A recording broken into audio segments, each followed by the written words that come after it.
Hey, if your home is feeling a little too expensive, a little too much for you to take on, it's got a lot more room than you ever really use, what's stopping you from making a change? For a lot of people that have been in their homes for 20, 30, 40 or more years, the thought of making a change or a move can sometimes feel overwhelming.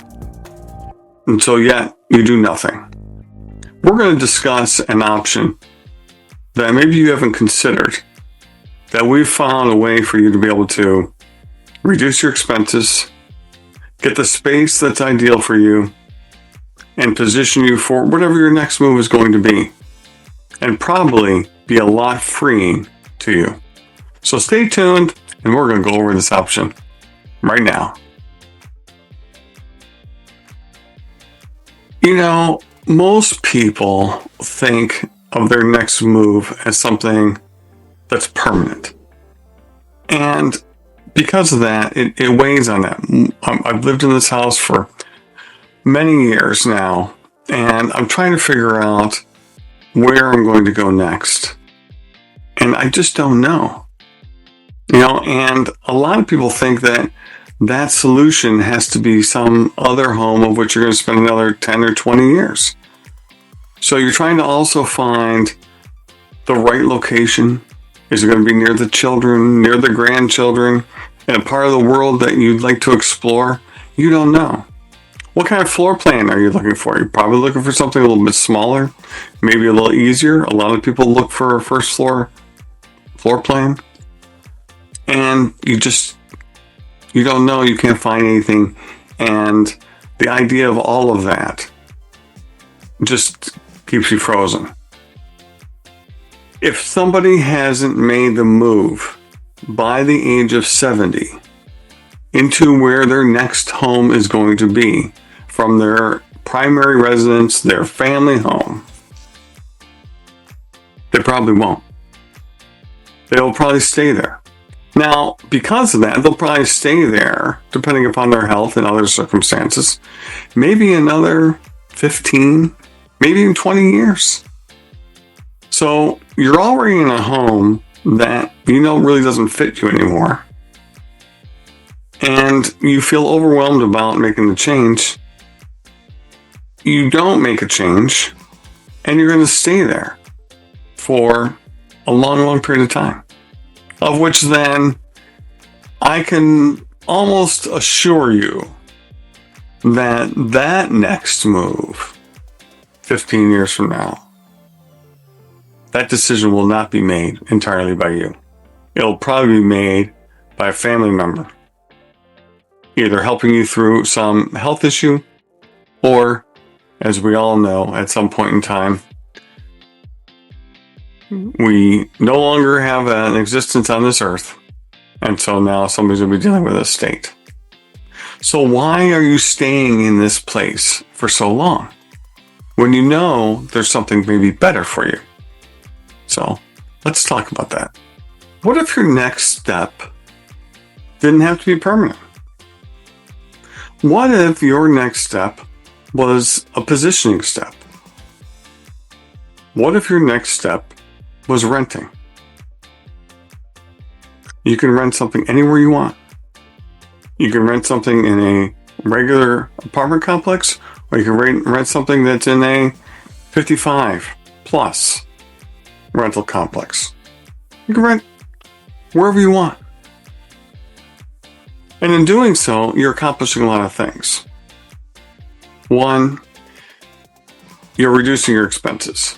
And you're locking in the gains that your property has really incurred for a long period of time, and in the past 5 years have significantly increased. So you have an ability to be able to lock that in and secure that. You can lower your cost structure of where you're going to live. You can rent for something that is quite affordable. And it's going to have a smaller footprint. It'll have a footprint that'll match your current living needs. You can also then rent in a place that's like a trial. Maybe I want to live near my kids. I'm going to find something in that vicinity. Maybe I'm going to move someplace closer to my grandkids. Maybe there's a part of the country that you've always wanted to live in, but you don't want to go make like a big purchase. But maybe I'll go experiment and rent there for 6 months or a year and see what it's like. You know what? If it doesn't work out, you come back. You rent something closer to you. Or you get yourself positioned that you can buy something wherever you want. So you're locking in gains. You're positioning yourself for your next move. You've given yourself so much more flexibility. And at the same time, you're going to have to downsize all of these things anyway. So why not do it while you can direct where you want all this? I'm keeping this. I'm giving this away. I'm throwing this out.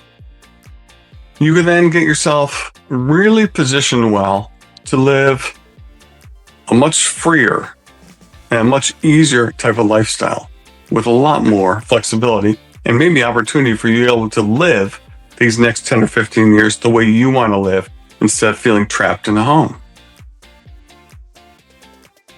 When we mention this to our clients, you can kind of like see their shoulders drop. You can see the tension ease from their body. Because now all of a sudden it isn't like, oh, I need to have the money to go and buy something here. Or what about if I want to live next to them and they change their mind? Or what about you decide you want to live next to your kids and they're in another part of the country and you go and move out there, buy something near them, and one of them gets a new job and has to move to another part of the country. And then here you are in some part of the world in which you don't know and are unfamiliar, and your kids have gone to some other place because of some other opportunity. Why not get yourself a little more flexibility? When we tell our clients that the next place they live does not have to be permanent, it is liberating, truly liberating. We mentioned earlier about locking in the gains. For many of our clients, they either own their home outright or clearly have a significant equity position in that home. You can sell the home now. Lock in all those proceeds. You can invest those proceeds in something very, very conservative. Your financial advisor could put you something in which it's very conservative, money market account or something like that, of which they can tell you what a nice conservative return could be. But let's say it's 4 or 5%. Well, 4 or 5% on, say, $500,000 in proceeds, it's $25,000 a year. If your rent was $2,000 a month, just the return from your proceeds, without eating into them, would be paying the rent, paying your major living expense. Not counting whatever you're getting from pension or Social Security or other income, not tapping into the asset. So just from that aspect, you're also locking in that money. And you're also not having this legacy asset that is going to have to be taken care of by your heirs. At some point in time, somebody's got to turn that house back into cash. Either you do it and be able to live off of that and enjoy it and then do whatever you want with the cash after you're gone. Or at some point in time, the house is going to turn into an estate. Family's going to come in, throw everything else in the dumpster, wrap up all the proceeds, sell the estate, split up the money. You can help in that process and getting it all done ahead of time and actually enjoy the money and the proceeds from the house. You know quite well you have a lot of things in your home that you don't even use anymore. And you know you have a lot of things in your home that nobody wants. You may think they want them until you ask them. But if you ask them, I'm saving this china set for you, they'll say, Mom, I don't want it. Or, I've got my whole woodworking shop saved for you. See all those tools? They're yours, okay? They are going to you. And you're like, Dad, I appreciate all that, but I'm not going to use them. I'm not going to be able to do anything with them. So, a lot of the things that you have in the house, nobody's really going to want. You got to get rid of it. Or you can sell it yourself. Find some collector that may take it. Whatever. But why not go through this process now while you can direct where it's going? Because there may be some things that are of family importance that you want shared, you want passed down. And then you'll find out some things that people just don't want. And you've been saving it for 20 years because you think that somebody's going to want, the buffet set that your grandmother gave to your mother, who gave it to you, and you think somebody's going to want that. It's just not that way anymore.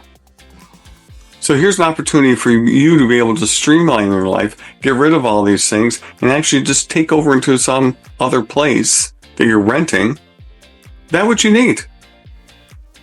Furnishings for a bedroom, furnishings for a living room, kitchen items, maybe a guest bedroom, maybe a den. What more do you need? And everything else you can get rid of. If you've been thinking about making a move, but just can't really picture where that's going to be, renting may be an option for you. Try a place.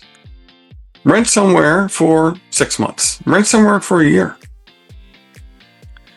Jane always says 18 months. She said you gotta give it 2 years, okay, for you to get acclimated and figuring out all the different things that are going to be important to you. But you can choose. Maybe I'm going to live near one set of grandchildren.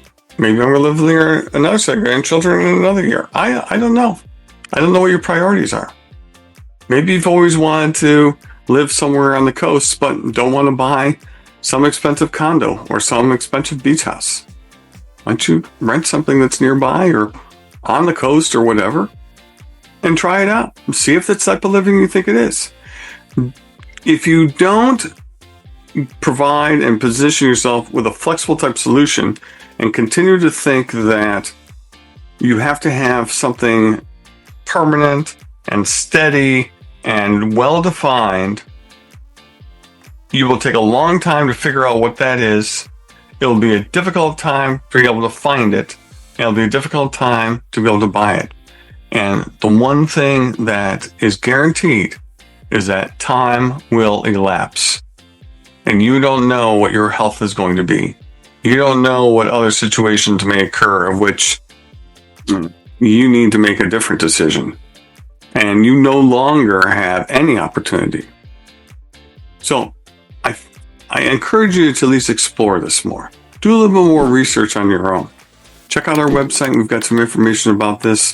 We've got some other tools that we're putting together to help you about that. Reach out to us. Shoot us a comment. Give me a message. Connect with us, on social media. Then we may be able to at least help you have some thoughts around this. Renting can give you time, flexibility, reduced expenses, and you don't have to figure out the whole end game all right away. It can be a great stepping stone. And we'll hear people say, I don't want to move twice. I don't want to move twice. You got to get rid of all this stuff anyway. Okay, so all that's really being moved is stuff you're going to take into some sort of rental, some apartment somewhere. And you're not taking a whole house full of stuff. I will tell you that. You will not take a whole house full of stuff. Even if you think you can find that smaller single-family ranch, okay, that you have this ideal thing, you won't take everything you have in your house. It's just too much stuff. You've got 40 or 50 years worth of stuff in the house. Lord knows what things in your basement. Lord knows what's in your attic. This is an opportunity for you to still have a decision of where you're living. Have the flexibility and explore different places to live with very little risk. So, hope you enjoyed that. Give us a like or a subscribe. And as we continue to try to help you understand how to navigate some of these life decisions, but always, as we say before, that life happens, but real estate gets in the way. And here's an opportunity for you to be able to take control of that. Have a great day.